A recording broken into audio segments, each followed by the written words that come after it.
Good evening and welcome to the Onyx Path News for another exciting episode. I think I advertised this on Twitter and Facebook as an exciting episode, and so, I need to make it exciting. I need to come up with something that is going to grab the audience, grab them by the lapels, pull them forward and say, this is an exciting episode. Damn it, you're going to be excited and you're going to like it.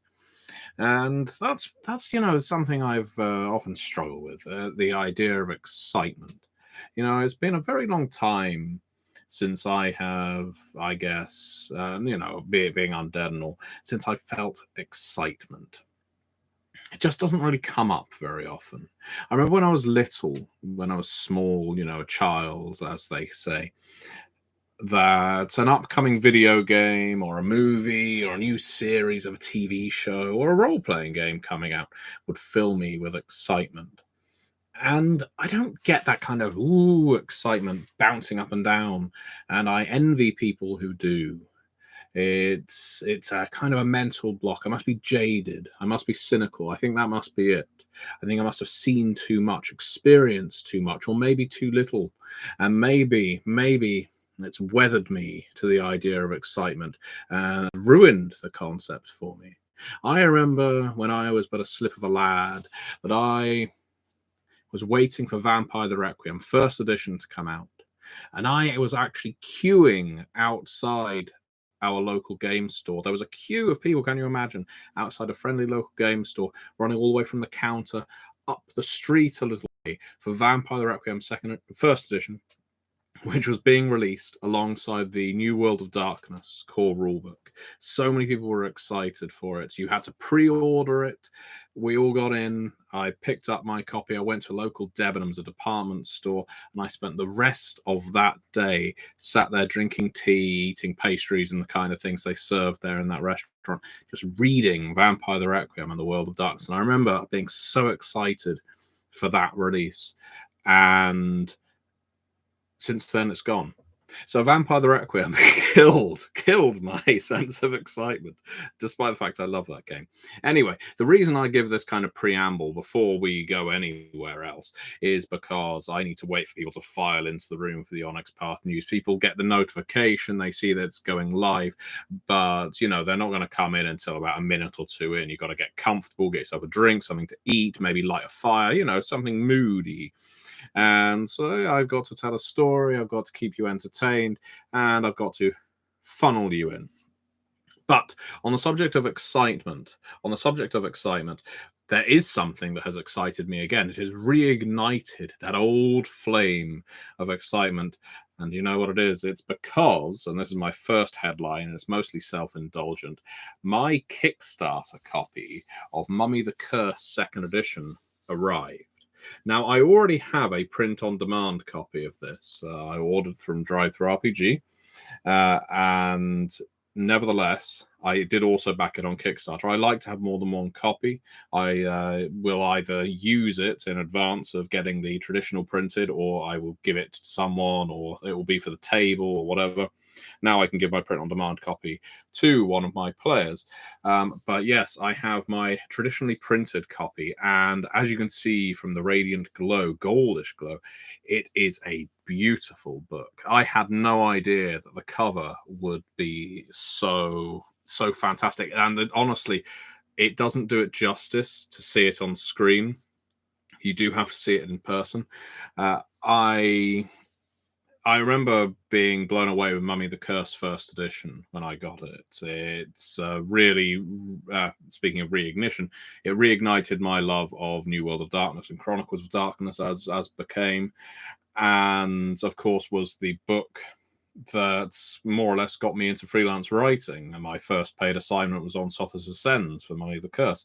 And I played a hell of a lot of Mummy first edition, which of course ended up leading to my developing second edition.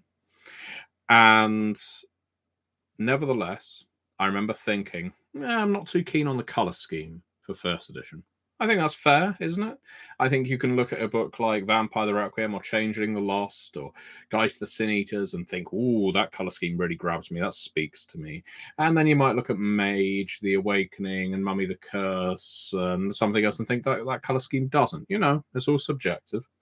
But this this edition, which again, it does not do it justice, but hopefully you can see it's like holding gold. It is so just shiny. It's beautiful. It is a beautiful book. And of course, inside as well, there really is something to be said for traditionally printed. I have no issue whatsoever with print on demand. So far, maybe I'm just lucky, I have never ordered a book in print on demand that has fallen apart. I hear people have, but I believe it's the minority. Nevertheless, traditionally printed is going to be of a higher quality, and they are not mistaking that when it comes to Mummy the Curse Second Edition. It is really going to take pride of place on my shelf, and was a lot of fun to develop that book. So I was really excited because this arrived today via FedEx. I opened it up. I've been leafing through it between work, remembering a lot of these words that I helped develop, some of which I wrote. But there was a wonderful team on this book who deserve all of the credit because it's always there. It's their creation. You know, I just kind of curate it as the developer, I suppose. And yeah, they did a fantastic job. Artists, writers, the editor, everyone. Brilliant work, so all credit to them. And yeah, if you haven't picked up Mummy the Curse Second Edition yet, please consider doing so. It will be available via traditional print in that format in the coming months.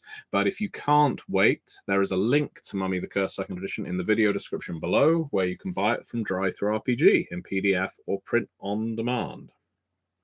So, that isn't the only reason we are here today, ladies and gentlemen. I'm here because there's been a murder, and there is also a massive sale on. As always in this, our 10th anniversary at Onyx Path Publishing, we have a big sale on, and that sale is 10%. 10. Certain products are being reduced to 10% of their normal cost. And as it's our 10th anniversary, you know, that kind of makes sense. Right now, this month is Cavaliers of Mars month. And that means the entire Cavaliers of Mars line is 10% of its regular cost. You can buy the Cavaliers of Mars core book for for $2. The entire Cavs line for about $4, $4 to $5, which is remarkably low price for an amazing game. We don't speak about enough, in my opinion. We did some wonderful episodes about Cavaliers on the Onyx Pathcast recently.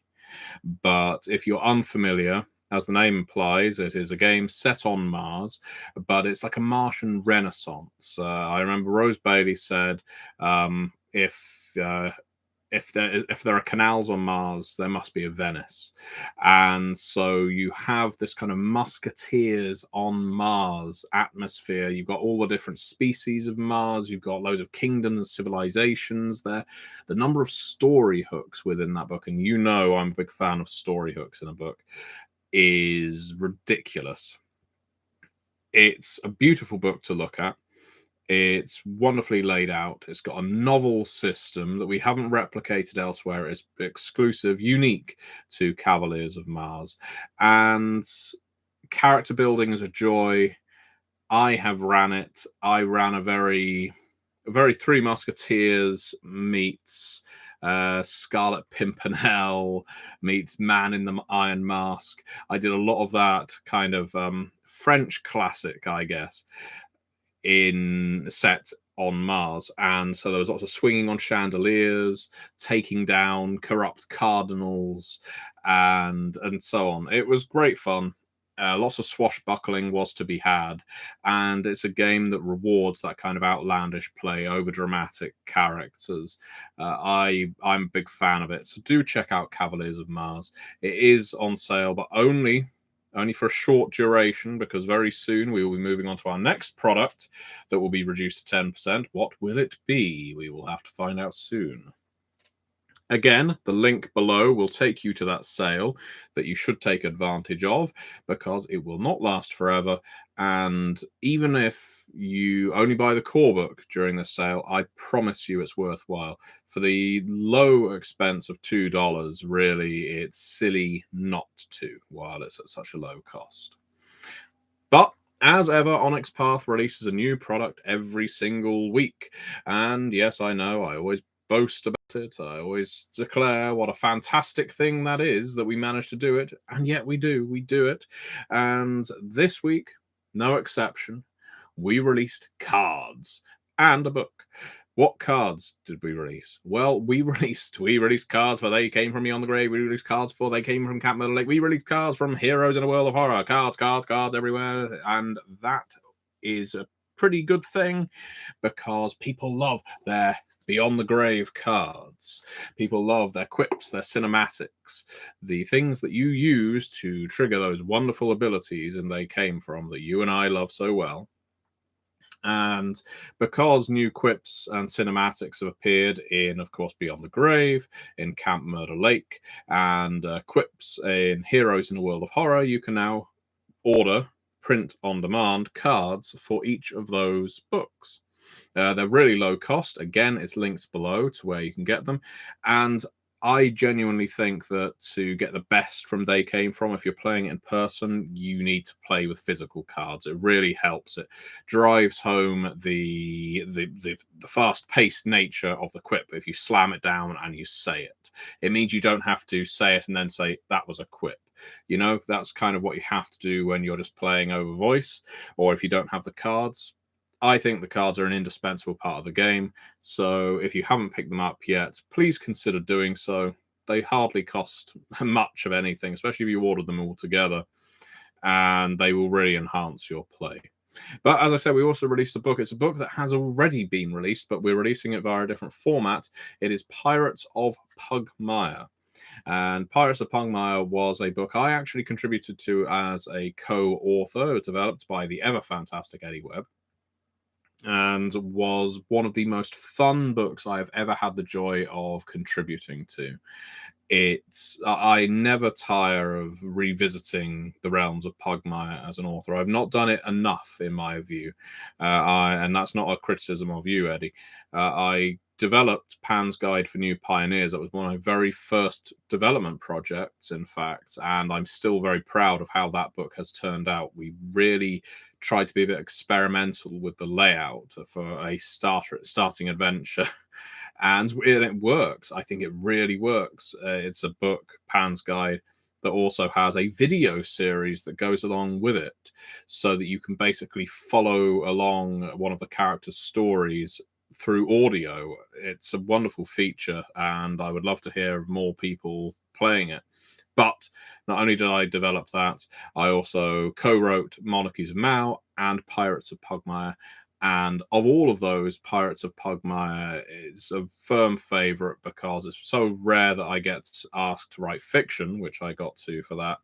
And I also got to write an adventure, which is basically the cannonball run across the Acid Sea with a bunch of different ships trying to find this treasure island at once, or trying to sabotage each other, wacky races style. I thought it was a lot of fun. But that aside, it's not all about my work. I'm just telling you what I can remember. Everyone did brilliant work on Pirates of Pugmire. It's a beautiful book to look at. The artwork in Pugmire is always stunning.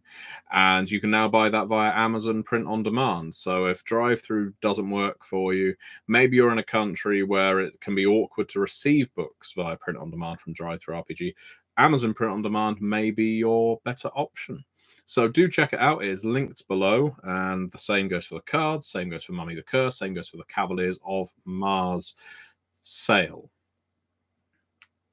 Another very important note is we, of course, still have a Kickstarter ongoing. I'm sure that if you're watching this, you're already aware that we have a Kickstarter ongoing, but, you know, I need to tell you this anyway in case you had forgotten, in case you thought, oh, I'll just put some money by and I'll catch up with it in a month or so. Well, the Kickstarter won't be running in a month. The Kickstarter has just under 2 weeks left to go. This is where They Came From the Cyclops' Cave and They Came From Classified. I understand there's been some confusion. Some people have said, well, I don't want to back both books. My group only likes fantasy, or my book only likes contemporary sort of action games. I don't want both. You don't have to back both. You can back one or the other, or both. Order what you like. We're just putting them both up at the same time because it did well for Scion Dragon and Mask of the Mythos, and it's done well for us on this as well. We hit funding within 3 days. Anything else, as they say, is gravy. And I do hope we get to unlock more stretch goals as we go. We've already unlocked 80s action movie archetypes, so that'll be a fun addition via a source book. But hopefully, more than that. If you haven't backed Cyclops' Cave or Classified yet, please consider doing so. It means a lot to us to have your support. And here's an interesting point. If you haven't backed it yet, and you're prepared to tell us why, I would love to hear why. And this isn't me grilling you. I'm genuinely inviting feedback. If you are on the fence, or if there's something that doesn't appeal, it's always useful to hear from people why they don't, because sometimes people clam up and they won't explain why, especially if it's financial reasons. That's, fair enough. But, if there's something content wise that doesn't appeal to you, maybe it's a genre thing, maybe it's a system thing, maybe it's they came from in general, let me know. Whether it's here or via MatthewDawkins.com, your feedback is always valued. So I'm now going to go over to the chat and see who is tuning in live and saying hi and hello. We, as always, have Velvet Tea Cake tuning in. Velvet Tea Cake must have won several free flights by now through frequent flyer miles. Velvet Tea Cake always tunes into the Onyx Path News, often tunes into my character creation videos as well. I have to say, Velvet Tea Cake is doing good work supporting the brand. Thank you very much, Velvet Tea Cake. And you know what? I love a red velvet tea cake. I don't know about a pure velvet tea cake. That, it would be a bit materially, wouldn't it? Wouldn't taste very good at all. But I do love a tea cake, especially one with currants in. That's nice. DP, who I'm guessing is DP Balls. Hello, DP. And hi there to Thomas Jukes, and hello to Michael Holbrook. I hope you are having a great Friday. I imagine for most people who are tuning in right now, work has ended. You are now getting home. I hope so. I hope you're not watching this at work. But if you are watching this at work, try not to get fired because of it. It's only the news. But lovely to see you here. Lovely to see people tuning in to say hi. I'm here for another few minutes. So if you have any questions about any upcoming products, about our current Kickstarter, about the sale, about, there may be some things where I play coy, but likewise, if you have any feedback on the Kickstarter, I'm here right now to answer it. If you haven't checked out the actual play of They Came From Classified on Red Moon Role Playing, please do so.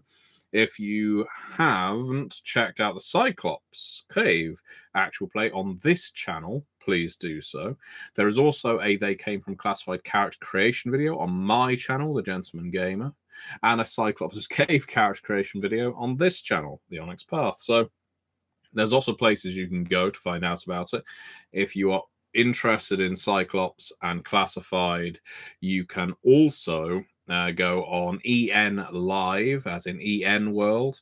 If you look up EN Live, I did a very good opinion interview regarding They Came From and other games, including Kickstarter. I'm ignoring you. Yeah.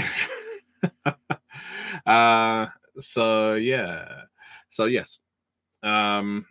I would very much appreciate you checking these things out. If you're on the fence regarding this Kickstarter, if there's something you feel you don't know, if there's a question unanswered, check out the interview, check out the actual play, check out the character creation. You may find the answers you seek, but if you don't want to just spend 5 or so hours digging through videos, you can just ask us at Onyx Path. Every Monday, we put up a blog, Monday nights, so Tuesday morning. Post in the comments if you've got any questions regarding any of our products, any at all. And we do respond to those comments. We are good with that. And if you would like a more live response, we've got our Discord. The Discord is linked in the video description below. We would love it if you join, because we've got a thriving community of over 1,000 people now, and a sub channel for every single game. And most of the channels are pretty busy at that. So do join the Discord, discuss the games you want, maybe form a gaming group. There's lots of gaming groups on there. DP says, I've started the Kickstarter of both new books. Good for you. And I own the core books and a number of the supplements. Are there more stretch goals ahead? Any new They Came From books, big or small, on the horizon? That is a very good question, DP. So, are there more They Came From books on the horizon? Well, let me explain something about the RPG industry. You didn't ask, but I'll tell you. A lot depends on how well a book does. Um, I mean, it's pretty logical. You need to determine whether the customer base is there, whether it's interested, whether it's invested. And so our determining whether there will be another big They Came From book has got to kind of be based around how well this one does. I mean, there's some things we can base around how successful we feel a fantasy game or an espionage game are, and whether the next game would be something a little more mainstream than fantasy. But it's an open question. So, in terms of stretch goals, we have stretch goals planned. We have things in mind that we would love to fund, but these are often books, source books, particularly, that we wouldn't release unless we funded them with the Kickstarter. That's not always the case, but it sometimes is, mostly is, because again, the Kickstarter funds help justify the creation of a source book. A ratio I often explain to people who are interested in this kind of thing is, let's say, miracle of miracles, everyone at your gaming table buys the same core book. Every player has it and the GM has it. Doesn't often happen, but let's say it does. Now, let's say there's a monster manual. Well, only the GM is going to get that, more likely than not. Now, let's say there's a source book, a campaign setting that deals with one city. Well, 1 in 5 GMs is going to buy that because the other 4 are setting it in their own cities or a different campaign. And so the ratio, splits up, it gets more and more distant. And when you're dealing with source books for smaller game lines than something like D&D or Vampire the Masquerade, you really have to consider, how big can we afford this to be? How much art can we buy for it? How much word count can we pay for it? Because are there enough people who are going to buy a book like this? And there's a lot we've learned over the many years we've been doing Kickstarters. This is our 10th anniversary. And so, in short, yes, we would love to release more books for the They Came From line, but we do need to see people interested in buying those books. Whether that means backing the Kickstarter, as you have already done, DP, whether it means going on Drive Through RPG and buying a copy of They Came From Camp Murder Lake to see what that's like, because that's a big source book. That's one we released without a Kickstarter. So that's one we can use to judge how well does a source book do if we haven't funded it via Kickstarter. And right now it's a silver seller. Could be doing better. We would like it to do better. But again, it requires people buying it. And it hasn't come out in print on demand yet. So when it does, I'm sure sales will go up for a while on Camp Murder Lake 2. Yeah. It's a long answer, but I hope that helps answer the question. These are the kinds of things we have to roll around when we are making and releasing books. Michael Holbrook says, as a buyer of tabletop role-playing game books to read only, I don't play. Are They Came From books a good read? I would describe them as a good read, Michael. They are written by some fantastic authors, but I guess the standout one author that the books are largely known for is Larry Blameyer, who is a movie director. Directed movies like The Lost Skeleton of Cadavra, The Trail of the Screaming Forehead, lots of popular B movies, modern B movies. And he has an incredible writing style that is littered throughout the They Came Froms. And it really helps set the tone of the game. It makes them an enjoyable set of books to read. Now, I am somewhat biased. I have worked on all of the They Came From books, but I do also think they're incredibly readable. I put my preference, and bear in mind this is only my preference, I put They Came Froms and Trinity books as some of the most enjoyable books to read that we release. Now, there are other books as well that are enjoyable to read. I don't think there are any that I find utterly dry, but I find Trinity and They Came From very digestible. Pugmire as well, Pugmire 2. And some of I remember Titanomachy for Scion, which is available on Amazon print on demand, is a really enjoyable, very readable book too. But yeah, anyway. Big Sarge says hi. Velvet Tea Cake says, tea cakes or tea loaf? Hard to beat warm tea loaf with cream cheese. Velvet Tea Cake, you are no longer my favorite person. I don't think I'd ever put a cream cheese on a tea loaf. Actually, that's not true. You are my favorite person. You tune in every single week. How can I say no to you? I would still go for tea cakes, though. Toasted tea cakes, I think, for me, probably just with butter. I'm a simple man, meat and potatoes, not with my tea cakes, just butter. And if you've already purchased They Came from Camp Murder Lake, I have to say one thing, thank you very much. And two, they came from products you may not have spotted yet, unless you have picked up every single one, are the tasty bits. There are some very small They Came From products, very cheap. They're about $2 a piece. And there's They Came From Outer Space. There's They Came From Dracula's Tomb. There's They Came From the Bermuda Triangle. They came from Plan 9. These are all mini supplements that help expand the game. One of my favorites is They Came From the Bermuda Triangle for Beneath the Sea, because Bermuda Triangle has in it rules for maritime combat, and they're quite extensive, but I'm really happy with them. As someone who played, there you go, you've already got these things. But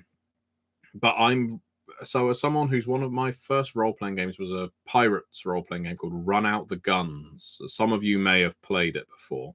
I remember thinking the maritime combat rules were really fun to play, and I tried to bring some of that into They Came From Beneath the Sea as well.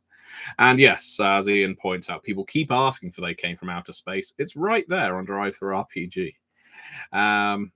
So what else do we have?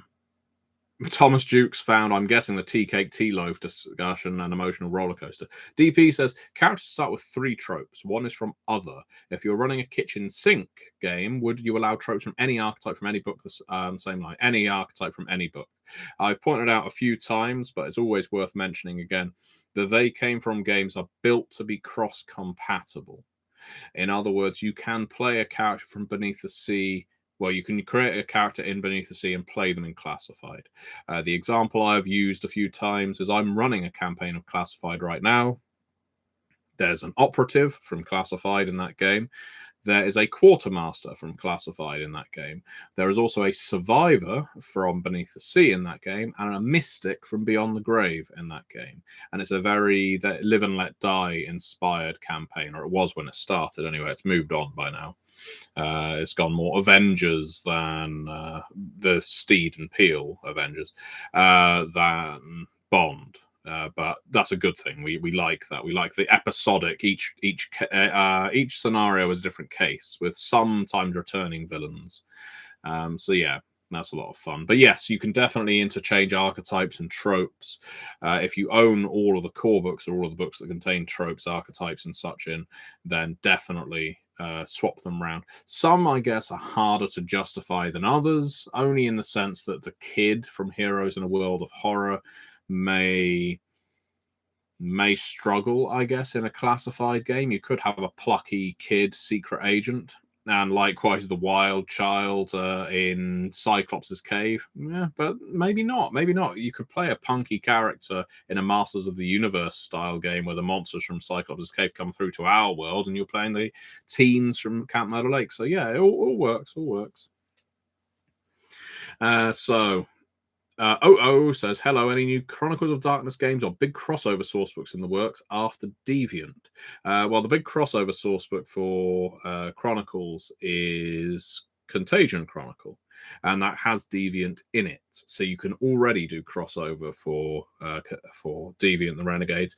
The Player's Guide to the Contagion Chronicle is a particularly good resource for this because it covers the mechanical crossover compatibility issues of games like Deviant and every other Chronicles of Darkness game.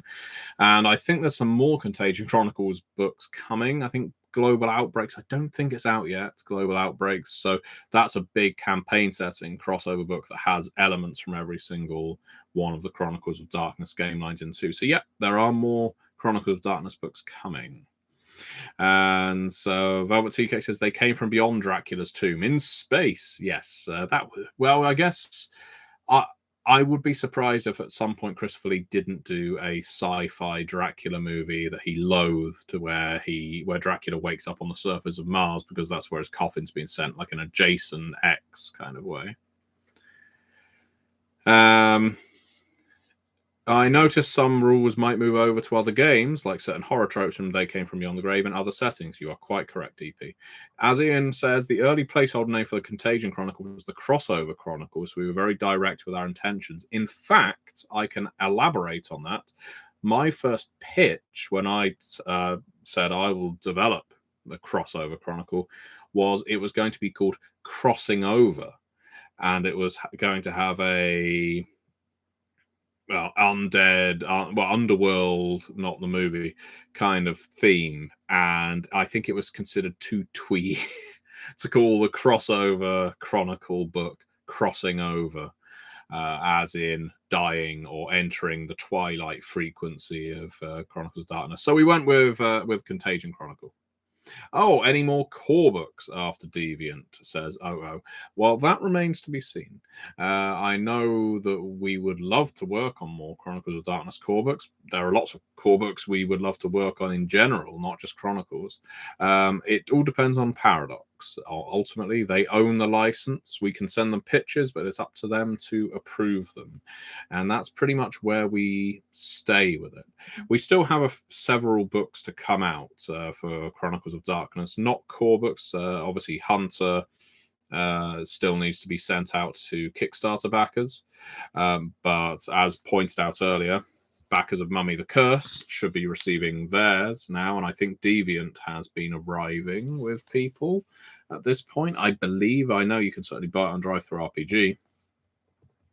So Hunter isn't that far behind. And once we've got all that wrapped up, then I guess we can look to the future. Okay, I'm going to go for 3 more questions. First one is from my good friend Keegan Sullivan. Given that They Came From the Cyclops' Cave is based on old sword and sorcery movies like Conan, and there was a certain level of meandering, do you foresee any clashes with the more goal-oriented story path system? I don't think so. Mainly because each character in Cyclops' Cave is a good question. Because, fantasy movies are, as Clarks would say, or Clerks too would say, walking. But crucially, in Cyclops' Cave, and it's one of my favorite parts, it's a very small part, it's how we've changed the third path for each character in each They Came From game. In Cyclops' Cave, your third path is quest. So you select what your quest is, and basically you are going to be trying to push your character in that direction, even if you're only achieving it by I guess minute amounts. Having aspirations as well on a character sheet is very important, because that pushes the player while the quest pushes the character. I don't think it's going to be punishing as such, or clashing with the story path system, because ultimately, as long as the story guide, the director in They Came From's case, is supporting that style of play, then you're not going to lose out on experience for playing these things out. You should be getting experience just for interacting with the Tinkerer on the side of the road, if that's the main encounter in your session, just as much as killing a Cyclops.